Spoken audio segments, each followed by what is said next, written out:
El 17 de marzo del año 2009, las investigaciones sobre el caso de Marta del Castillo dieron un vuelco, ya que Miguel Carcaño, que había confesado haber matado a Marta de un golpe en la cabeza con un cenicero en su piso de la calle León 13 y que luego arrojó su cadáver al Guadalquivir, confesó ante el juez que tiró el cadáver a un contenedor de basura, con lo que parecía que los implicados en el caso se habrían puesto de acuerdo en sus declaraciones iniciales, en las que manifestaban que habían lanzado el cadáver al río desde el viejo puente del ferrocarril Sevilla-Huelva, ahora conocido como el Puente de la Señorita. Fue a partir de ese momento que el cuerpo comenzó a buscarse en el vertedero de Alcalá de Guadaira, debido a que este es el vertedero que recibe toda la basura procedente de Sevilla. Y debido al largo tiempo transcurrido desde la desaparición de la joven y la gran cantidad de desechos recibidos por el vertedero, los integrantes del operativo de búsqueda calcularon que habría que remover unas 40.000 toneladas de basura para obtener algún resultado. También hay que recordar que el cuerpo de Marta se buscó en zonas cercanas a las anteriores, en las que pocas veces se había mencionado a medios de comunicación, como por ejemplo pozos, zanjas, olivares, minas abandonadas de Villanueva del Río, vagones de tren sin uso, 2 apartamentos en la costa de la provincia de Cádiz de la familia del Castillo, descampados, etc. Zonas en las que solo abunda la soledad y en la que incluso muchos investigadores decían que arriesgaban su propia vida, ya que son lugares sin luz natural y peligrosos para acceder a ellos. El 30 de septiembre del año 2009, por una orden judicial, se empezó a buscar a la joven Marta del Castillo en una parcela de Camas. Más búsquedas fallidas, por ejemplo, a principios del año 2012, posiblemente arrancara dicha búsqueda localizada entre Camas y Castilleja de Guzmán. El juez dio el visto bueno, aunque se tratara de una zona de difícil acceso. Y otra de las posibilidades en cuanto a dónde está el cuerpo de Marta del Castillo fue la del crematorio. Esta fue una de las posibilidades ofrecidas también por Antonio del Castillo, padre de Marta, y algunos medios de prensa. El padre de la entonces novia del presunto asesino Miguel Carcaño había trabajado en un crematorio de residuos biológicos y el cuerpo, presuntamente, se tenía la teoría de que pudo haber sido incinerado. Y así nos lo comentaba Carlos García Barret, investigador privado, justo en nuestra entrevista. ¿Y tú estuviste, en este caso, estuviste involucrado o te contrataron para investigar de alguna forma este caso o no? He sido una de las partes que ha tocado algunas de las funciones en la búsqueda. Te podría decir algunas de las cosas. Es cierto que trabajamos con una empresa que se llama Cuántica 14, que es compañero mío y es perito informático, del cual ha tocado los dispositivos móviles de Carcaño, de Cuco, etcétera, etcétera. O sea, han intentado sacar durante esa pericia información que nos diese alguna pista donde está el cuerpo. Este es uno de los casos más mediáticos de la historia reciente de España. Y hace una semana volvían a salir noticias del caso que nosotros estuvimos haciendo casi de noticiero aquí en nuestro canal también. ¿Tú crees que es posible después de tantos años encontrar el cuerpo de Marta? Bueno, yo soy una de las personas que barajan la posibilidad de que desde primera hora esta niña estuviese incinerada. Se sabe que gente cercana a la familia tiene una funeraria y en un crematorio posiblemente hubiera acabado el cuerpo.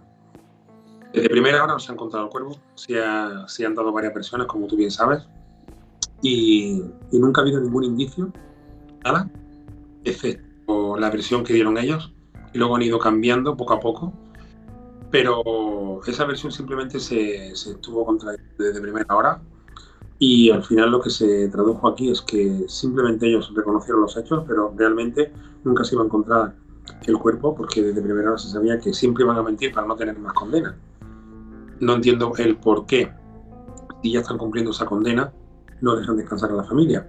Evidentemente ahora, después de muchas versiones y muchas contradicciones, y digamos echarse entre ellos la culpa y crear mucha expectación para poder dilatar en el tiempo el proceso judicial, creo que realmente lo que han hecho ha sido, entre comillas, marear a la familia y la familia evidentemente ahora se agarra a lo único que tiene, que es una versión de dónde podría estar la niña Como antes os decía, el padre de la entonces novia de Miguel Carcaño había trabajado en un crematorio de residuos biológicos. Pero a todo esto, ¿quién era la exnovia de Miguel Carcaño? ¿Y qué había declarado? Esta chica se llamaba Rocío, era menor, en aquella época tenía 14 años y mantuvo una relación sentimental con el autor confeso del crimen de la joven Marta del Castillo. Pero también aseguró que Carcaño le confesó que fueron él y su hermano. Además explicó que le señaló dónde se deshizo del cuerpo de Marta. Aseguró que en la misma madrugada del día 25 de enero del año 2009, Miguel Carcaño le confesó que, tras una discusión, golpeó a la víctima con un cenicero y, una vez que estaba en el suelo, entre él y su hermano Francisco Javier Delgado, la golpearon, tras lo cual se deshicieron del cadáver ayudados de unos más. La menor relató que sobre la 1:30 del día 25 de enero del 2009 y estando ambos durmiendo en un dormitorio de la casa de camas, Carcaño se levantó y empezó a vestirse, algo que le extrañó, por lo que le preguntó que a dónde iba, y le dijo que se iba a su casa de León 13 a arreglar un problema con su hermano, además de borrar pruebas antes de que nadie las viera. Aparte menciona que esas pruebas eran un charco de sangre. Y me dijo que iba a solucionar un problema con su hermano y a borrar pruebas antes de que nadie las viera. Yo le pregunté qué prueba y me dijo que era un charco de sangre. Y me dijo que le habían quitado del medio para que nadie la encontrara. En ese momento, Miguel me dijo que había discutido con Marta esa tarde, que su hermano también estaba en casa y que en un momento dado le dio un golpe con el cenicero. Tras ello, según el testimonio de la menor, Miguel se montó en su motocicleta, no volviendo al domicilio de camas hasta pasadas varias horas. Cuando me contó que habían quitado de en medio el cuerpo de Marta para que nadie la encontrara, algo que yo no me creía, no le daba crédito. Al día siguiente, domingo, me recriminó que no fuera a la policía a contarlo, aunque yo no creía lo que me contó, era una ingenua. Y Miguel me contestó que no lo contaba porque tarde o temprano lo iban a coger y quería estar libre mientras. Tras todo esto, le pedí que me dijera dónde estaba Marta, y me llevó a una zona de camas y me señaló ahí está. Posteriormente recibí una llamada en la que me amenazaban con rajar a mi madre de arriba abajo y darme a mí una paliza si contaba algo. Estas amenazas me llevaron a no decir la verdad en declaraciones posteriores. Todo lo que conté era mentira, incluido que Samuel Benítez y el Cuco participaran en los hechos. Ha asegurado, señalando que inicialmente no denunció estas amenazas por miedo. Me dijo que esa tarde había estado con Marta, habían discutido los dos. El hermano estaba en la habitación, salió, peleó con Marta, él del mismo arrebato de que le contestara a su hermano, cogió un cenicero le dio. Y una vez estando en el suelo, los dos salieron a darle, a pegarle. Yo estaba amenazada. Recibí una llamada que a mí me amenazaron. Siguiendo con el caso, vamos a hablar ahora del tema de los dos jóvenes, una silla y un bulto. El dueño de un bar situado cerca de la casa en la que vivía Miguel Carcaño, asesino confeso de Marta del Castillo, declaró ante el tribunal que en torno a las 2 horas del 25 de enero del año 2009 vio a dos jóvenes con una silla de ruedas llevando un bulto a unos contenedores de basura. En el juicio por la muerte de Marta, el dueño del bar ha afirmado que, a una distancia de 20 o 30 metros, no vio la cara de los jóvenes, pero que uno era 10 centímetros más alto que el otro y ambos estaban vestidos con sudaderas con capucha. Además precisó que el bulto era una moqueta o alfombra situado encima de la silla de ruedas, que no estaba cuando regresaban de los contenedores. Protegido en su declaración por un biombo, el dueño del bar dijo que relacionó la actitud de los dos jóvenes con la muerte de Marta cuando Carcaño cambió de versión y dijo que arrojó el cuerpo de la menor a un contenedor y no al Guadalquivir como afirmó en un inicio. El testigo precisó que no vio a los jóvenes que caminaban rápido arrojar el bulto a un contenedor y agregó que recordaba la hora exacta en la que se cruzó con ambos porque en esos momentos estaba viendo junto a unos familiares un programa de coplas en Canal Sur Televisión. Miguel Carcaño, autor confeso del crimen, en un primer momento hizo un cambio en su declaración el 17 de marzo señalando al Cuco como autor material y modificando así su versión de lo sucedido, afirmando que ambos trataban de abusar sexualmente de Marta y que la amenazaron con una navaja, que el Cuco estranguló a la joven y que se deshicieron del cadáver tirándolo a un contenedor de basura. A lo largo de esta declaración y reconstrucción de los hechos, se produjeron grandes incongruencias en cómo se habían producido los hechos, pero siendo la versión más creíble en cuanto a la forma de deshacerse del cadáver. Te quería preguntar sobre las confesiones de Miguel Carcaño. O sea, se suele decir que como la primera versión que suele ser la que más suele concordar. Y de las primeras que dio, de las múltiples que ha dado a lo largo de los años, había confesado haber discutido con Marta en la casa de su hermanastro y que le dio con un cenicero de cristal en un lado de la cabeza y que el golpe resultó mortal. ¿Tú la primera versión es la que más ves factible en este caso? La primera versión suele ser básica, siempre suele ser básica. Más que nada porque normalmente se tienen que agarrar a esa versión porque luego en sede judicial no puedes contradecirte. Tú ya no puedes decir otra versión que no sea esa. Entonces siempre se suelen agarrar a la primera versión, por lo que siempre suelen darla de forma muy básica para que luego, tanto por la memoria, porque tú sabes lo que ha pasado, pero luego no sabes lo que tú has declarado. Entonces normalmente lo que suelen hacer es dar rasgos muy generales, pero luego ir dando más datos y dar detalles. Evidentemente a ellos no les interesan nada, en ningún momento les interesa dar detalles, pero también es verdad que ellos van aportando más información, pero al final toda la información es relativa a la búsqueda. O sea, ellos desde primera hora dicen lo que sucedió, dicen lo que ha podido pasar, la discusión, etcétera, etcétera. Pero luego realmente lo que aquí digamos que el cometido siempre general es intentar buscar el cuerpo, o sea, intentar hallar el cuerpo. ¿Por qué? Porque la niña ha desaparecido y ha muerto. Ellos mismos dicen que ha muerto, por lo que ellos están cumpliendo condena. Ellos no tendrán por qué haberlo dicho en ningún momento. Entonces la niña evidentemente se da por muerta, pero se busca de alguna forma en poder encontrar ese cuerpo para que la familia descanse esa búsqueda y poder hacer que el cuerpo también descanse en paz, ¿no? En un cementerio y como tiene que ser. Volviendo atrás a la familia de Rocío, la exnovia de Miguel Carcaño de Camas. Por su parte, Soledad, la madre de la menor de Camas, con la que mantuvo una relación sentimental, Miguel Carcaño, ha asegurado que durante una entrevista en la cárcel de Morón de la Frontera, Miguel le confesó que el día de los hechos mantuvo una bronca con la víctima y en un momento dado se le fue la mano, cogió un cenicero y le dio un cacharrazo. ¿Pero alguna vez se investigó la vía de donde puede estar el cuerpo de Marta en relación a esta familia y al crematorio? Si nos vamos por aquí a esta noticia de Antena 3 del año 2012, vemos el siguiente titular. Confesión por carta de un preso sevillano. El cadáver de Marta del Castillo fue quemado. Jamás aparecerá. Esta era una nueva pista que investigaba la policía a raíz de una carta recibida por el juez de un preso que compartió celda con Miguel Carcaño. En la citada carta se dan todo lujo de detalles sobre la desaparición de Marta, hasta el punto que la policía se ha tomado muy en serio la información que allí se daba. La carta decía textualmente lo siguiente: sé muchas cosas que Carcaño me contó. Él me dijo que no sabe dónde está Marta, que el Cuco y el otro se encargaron del cadáver, que le dijeron que no se preocupase porque habían quemado a la niña y los restos los habían enterrado muy bien, que no se preocupase que jamás aparecería. Y que en uno de los traslados, no sé si a comisaría o al juzgado, por un despiste de la policía, los pusieron en celdas próximas y uno de los otros le dijo que cuando le preguntasen por el paradero de Marta, dijera que la había arrojado al río. Pero yendo un poco más atrás en la hemeroteca vemos esta noticia del Diario de Sevilla del año 2011. La policía descarta que Marta haya acabado en una incineradora. Comentan que la policía investigó tras el asesinato de Marta del Castillo la posibilidad de que los acusados se hubieran deshecho del cuerpo en una incineradora relacionada con un miembro de la familia de Camas con la que residía el asesino confeso.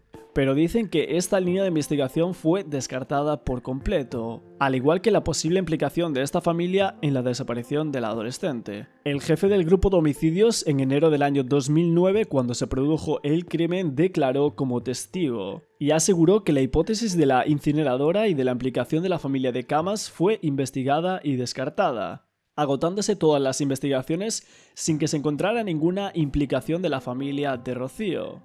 Incluso en este programa de Viva la Vida era la primera vez que hacían una entrevista a las hermanas de Marta del Castillo. Las dos hermanas hacían esta entrevista para el programa Viva la Vida de Telecinco. Una de ellas decía que pensaba que estaba enterrada en algún sitio, mientras que la otra, saliendo con la cara en este vídeo, decía que pensaba que habían quemado el cuerpo de su hermana. No voy a poder poner este ramo en ningún sitio porque de momento no sé dónde está mi hermana. Aquí desde luego que no. Tengo un libro en el que apunto mi sueño con ella. En cada sueño es diferente. Me intenta decir dónde está. Yo creo que está enterrada en algún sitio. Yo, sinceramente, creo que está quemada. Francisco Javier Delgado, el hermano de Miguel Carcaño, también decía esto en el juicio. Llegará un momento que te dejarán tranquilo, hasta que ya no se les ocurra qué mirar, porque no hay nada que encontrar. Llegará un momento en que ya no te dejarán tranquilo, ¿verdad? Hasta que ya no se nos ocurra qué mirar, porque no hay nada que encontrar, porque no hay nada que buscar. Ahora vamos a hablar del infiltrado que comentó Carlos García Barret en esa entrevista. Sabemos que una persona estuvo investigando, un policía, y este policía hizo las funciones de investigador, de detective privado. El caso aquí es que cuando entregó todas esas conversaciones y lo tenía todo muy bien atado, el trabajo que hizo fue muy bueno.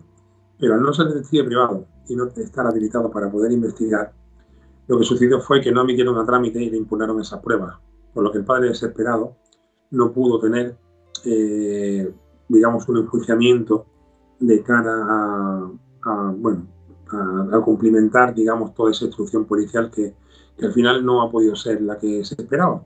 En sus manos 600 horas de grabaciones a El Cuco y su familia que quieren entregar al juez. Pero no hay suerte, Antonio sale del juzgado visiblemente enfadado. El juez no ha aceptado las escuchas. Ha dicho que tiene que ser a través de mi abogada porque estoy en la causa. O sea, ¿cuál era esa investigación que nos estás comentando? ¿O qué punto tocaba? Justamente fue una persona que se involucró en la investigación introduciéndose en el mundo de Carcaño. Estuvo bueno, todo el mundo también, digamos, Carcaño, el Cuco, estuvo infiltrado durante un tiempo y recogió muchísima información. Una persona llegada, cada vez fue cogiendo más confianza, cada vez estuvo más cerca, hasta que cuando tenía toda la información se la entregaron al padre.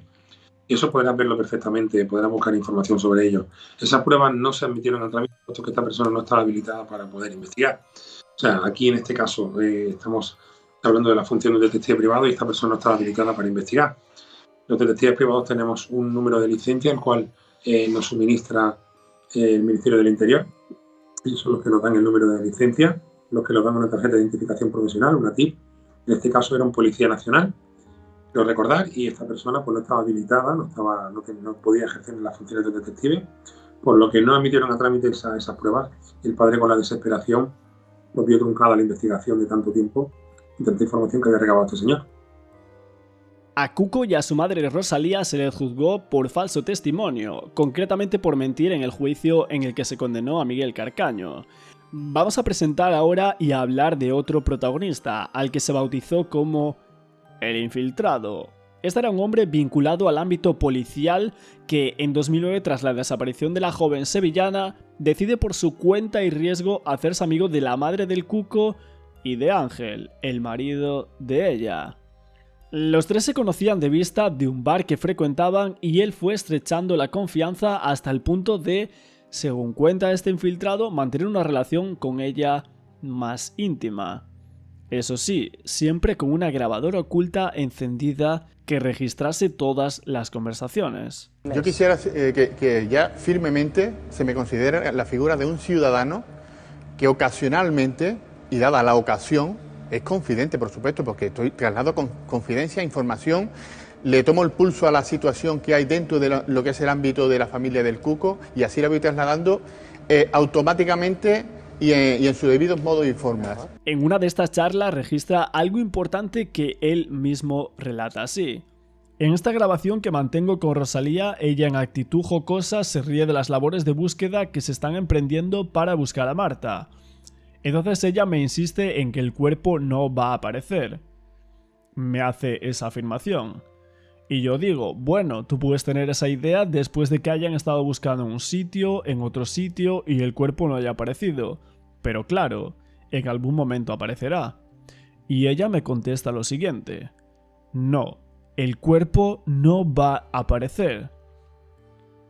Yo le explico que esa afirmación tan tajante no la puedo hacer porque no tiene una bola de cristal para saber si la van a encontrar y ella insiste.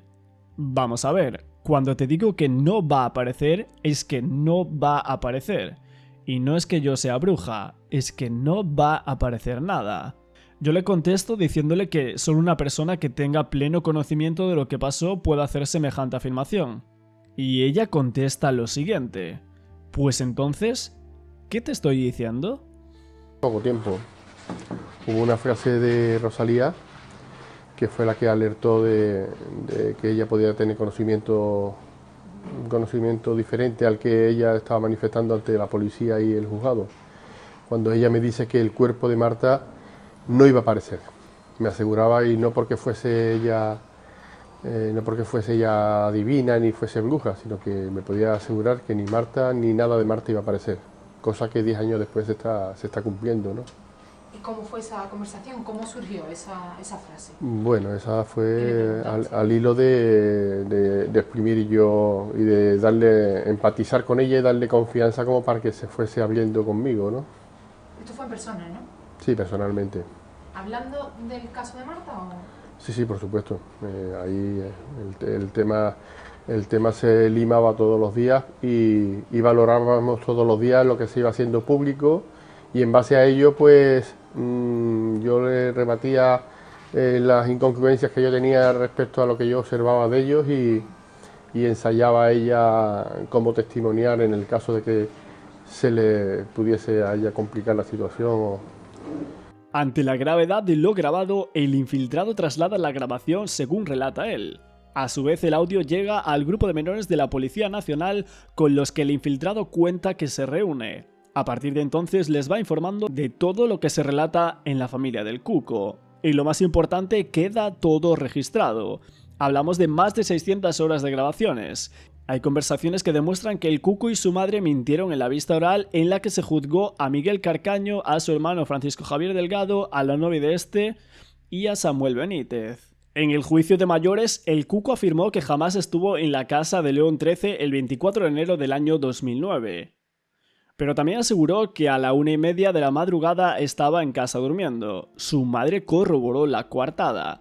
Su marido y ella aseguraron que aquella madrugada llegaron a su domicilio en torno a la 1:30 o 1:45. Ella abrió la puerta de la habitación de su hijo y lo vio durmiendo. Se acercó a darle un beso y cerró la puerta. Pero en las conversaciones grabadas por el infiltrado demostraban lo contrario, y esta era una de ellas.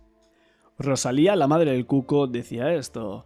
Ángel ha hablado más de la cuenta ahí, porque vamos a ver, si le digo que no diga esto y suelta lo que quiere, si le doy la lección aprendida como a los niños, A, B, C y D y me suelta hasta la Z, vamos a ver Ángel, ¿no te he dicho A, B, C y D? ¿Para qué coño has contado hasta la Z? Es que no lo entiendo. No estamos hablando de robar una moto o un palote, estamos mintiendo con la hora a la que llegamos. Cállate y mantente y di no me acuerdo y no me acuerdo. Las cosas no las cadenas entre comillas, por eso. Porque no quiero que diga más de lo que no tiene. Vamos a ver, si me digo que no diga esto da y suelta el dinero. Si me digo que recién aprendía como a los niños, chicos. A, B, C y D. Y me suelta hasta la Z. Estamos mintiendo por la hora de ¿no? Cállate, mantente. No me acuerdo y yo no me acuerdo de...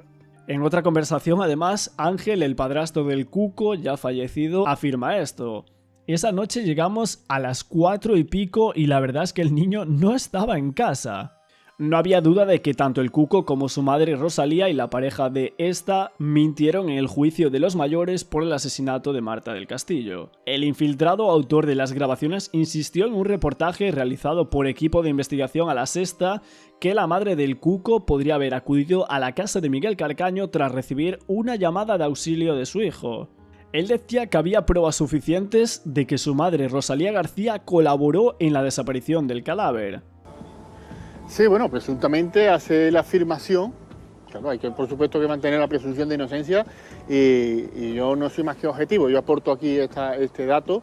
Ella presumiblemente afirma que es en la dársena del río donde es arrojado el cuerpo, donde arrojaron el cuerpo de la niña. Y a la hora de decir la niña ironiza con el tema, dice, bueno, la niña. ¿Tú has podido escucharla tú, Fernando? Y sí.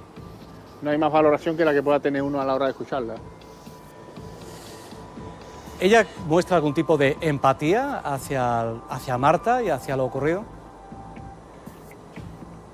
No, en todo momento que se dirige a la niña, incluso en esta grabación, a la hora de iniciar su exposición que estaba haciendo y mencionar el nombre de la niña, hace una parada y dice la niña, como diciendo, bueno, la niña, como diciendo, no, la niña, pero que no hace un tipo de ironía despectiva respecto a ella, ¿no? Y por otro lado, el infiltrado declara que el menor señala a una mujer que supuestamente también habría sido amenazada si no colaboraba a la hora de hacer deshacer el cuerpo, e indica que había pruebas suficientes de que su madre había colaborado en la desaparición del cadáver. Y bueno, al fin y al cabo lo que tenemos aquí es lo mismo, o sea, el cometido aquí final es encontrar ese cuerpo y todas las declaraciones que se prestan en sede judicial son para intentar encontrar el cuerpo, porque los hechos ya saben que ellos mataron a la niña, ellos dicen que mataron a la niña, entonces están cumpliendo condena por ello. Lo normal es que si tú no dices eso, estás implicado, si no hay cuerpo, no hay delito, hay una desaparición, por lo que es muy difícil que estos hubieran cumplido condena, pero realmente fue así. Entonces lo que tenemos es que no encontramos el cuerpo y realmente es lo que se está intentando hacer desde primera hora. Nada más, gente, por aquí este vídeo viendo un poco toda esta relación en cuanto a lo que nos había comentado Carlos García Barret sobre la posibilidad y teoría del crematorio en cuanto a dónde está el cuerpo de Marta del Castillo y también sobre las grabaciones del infiltrado en la familia del Cuco. ¿Vosotros qué pensáis de todo esto? ¿Qué teorías tenéis al respecto de todo el caso de Marta del Castillo? ¿Dónde creéis que puede estar Marta?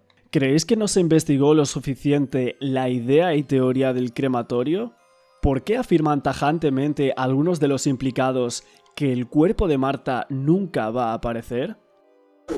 Que llega un momento en que ya no se dejaron tranquilos, ¿verdad? Hasta que ya no se nos ocurra que mirar porque no hay nada que encontrar, porque no hay nada que buscar. Cuando ella me dice que el cuerpo de Marta no iba a aparecer, me aseguraba, y no porque fuese ella adivina ni fuese bruja, sino que me podía asegurar que ni Marta ni nada de Marta iba a aparecer. No olvidéis, como siempre, apoyarme con un like y un comentario para que pueda seguir trayendo todo este tipo de contenido a la plataforma de YouTube. Y para la gente que se haya quedado justo hasta el final de este vídeo, de este estreno, quería comentaros una idea que tengo en mente, ya que estas semanas hemos tenido gran visibilidad en cuanto a YouTube. Tenía una idea rondándome la cabeza de empezar a hacer algunos vídeos documentales sobre algunos casos que han ocurrido cerca de donde yo soy, e ir a donde fue el caso, a la zona, a la localidad donde pasó o sucedió ese suceso, y grabar justo en la zona un videoblog documental contando todo lo que ocurrió en ese caso. Si os mola la idea, también por aquí en comentarios podéis decírmelo. Ahora sí, me despido y nos vemos mañana con más.